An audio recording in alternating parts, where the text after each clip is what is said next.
देखिए, बदलता हुआ मौसम, एक तो ये है कि मौसम धीरे धीरे बदल रहा है, लेकिन इस बार जो ये सिस्टम हुआ है, एकदम ठंड से एकदम बहुत तेज़ गर्मी, यानी बाहर जो है 40 डिग्री से ऊपर टेम्परेचर जा रहा है।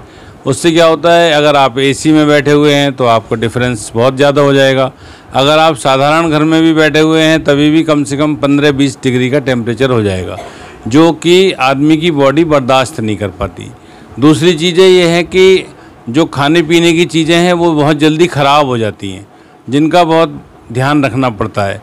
तीसरी चीज़ ये है कि आपको आँखों में पानी आता है, क्योंकि जो कि पसीना आपका बाहर निकलता है वो सीधा आपकी आँखों में घुसता है और उससे आँखों की बीमारियां होती हैं। आप चश्मा अगर बाहर निकल रहे हैं और नहीं लगा रहे हैं तो रेज़ सूरज की आपकी सीधी आँखों पे पड़ रही हैं और उससे आपको नुकसान हो रहा है।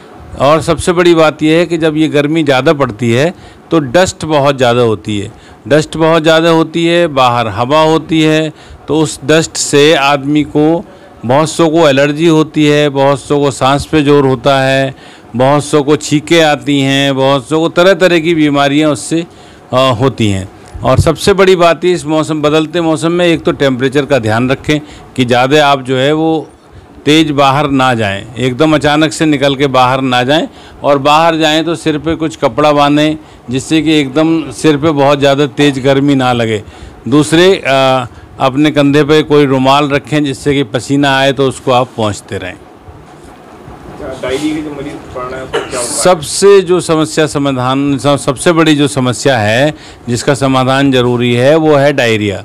डायरिया इसलिए कि कोई भी चीज़ अगर कटी हुई है, फल है, सब्जी है, अगर बहुत देर तक कटी हुई है या सब्जी बनी हुई बहुत देर तक रखी है तो उसमें इतनी गर्मी में फर्मेंटेशन बहुत तेज़ होता है। उससे क्या होता है कि जैसे आदमी खाता है उसको डायरिया हो जाता है, और डायरिया के चलते डिहाइड्रेशन हो जाता है। डिहाइड्रेशन के चलते फिर बीमारी, जब तक डिहाइड्रेशन कंप्लीट नहीं होता कोई भी बीमारी पूरी तरीके से ठीक नहीं होती, और नौबत यहाँ तक आ जाती है कि पेशेंट्स को ड्रिप लगानी पड़ती है, यानी इंट्रावेनस सॉल्यूशन देना पड़ता है।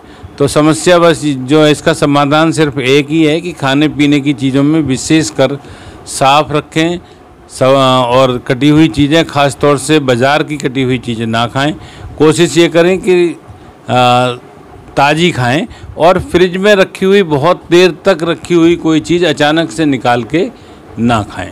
ठंडे पानी का सेवन करें। ठंडे पानी का सेवन, बस उतने ही ठंडे पानी का सेवन कीजिए जो टेम्परेचर के हिसाब से बहुत ज़्यादा ठंडा ना हो, क्योंकि आजकल लोग क्या कर रहे हैं, एकदम गर्मी से बाहर से आ रहे हैं, बहुत तेज़ ठंडा पानी फ्रिज में से निकाल रहे हैं और पी रहे हैं। समस्या फिर वहीं आ जा रही है कि उनको उससे एलर्जी हो जा रही है, खांसी हो जा रही है, जुकाम हो जा रहा है, और फिर लोग परेशान हो रहे हैं। उसके लिए फिर बात को भाग रहे हैं डॉक्टर्स के पास।